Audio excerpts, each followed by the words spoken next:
May estudyante, pangalan Lawrence. Lalakad-lakad siya sa kalsada. May nakita siya manghuhula. Oh. May sa ano po yung manghula, tapos may kristal. Tapos may nakalagay, hula, 100 pesos. Oh. Ayun na, patingin si Lawrence, no? Oh, hula, 100 pesos. Hindi umupo din si Lawrence. Ganyan yung ano, yung hula. Inumod ni Lawrence yung sandaan.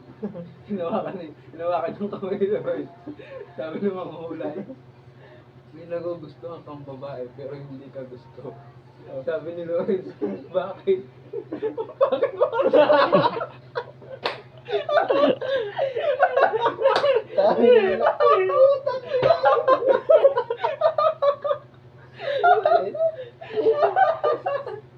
Nag-vlog lang. Tapos ka na? May tatlong magkakaibigan. Oo. Si Kiko, si Juan, si Matias. Oo. Yung tatlong magkakaibigan na yon, mahilig silang mag hunting, mga aso. Hindi nagpunta sila sa bundok. Nag-hunting sila. Pagdating nila sa bundok, naghahanap na sila ng babarilin nila. Ngayon, si Juan, nakakita ng maya. Oo.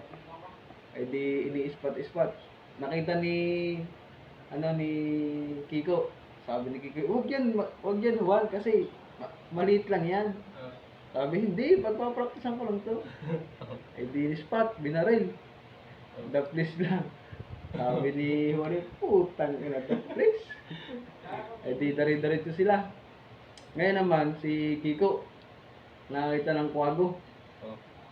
Sabi naman ni Juan, huwag yan Kiko kasi hindi naman niya nakakain. Sabi ganun. Sabi, hindi, magpapraktisan ko lang to. Ay di binaril. The please uli. Ay di napamura ulit. Putang ina, the please na naman.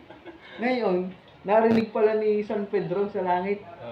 Hindi bawal ang mura pag nasa langit ka. Narinig na. Sabi ni San Pedro isa pang marinig ko kayong nagmumura.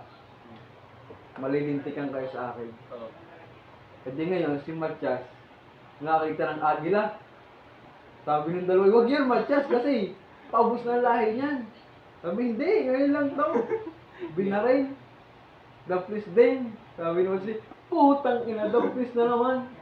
Ngayon, si San Pedro, nagalit.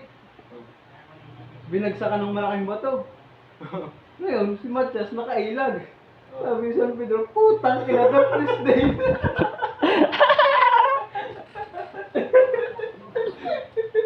Putang ina, the please din daw.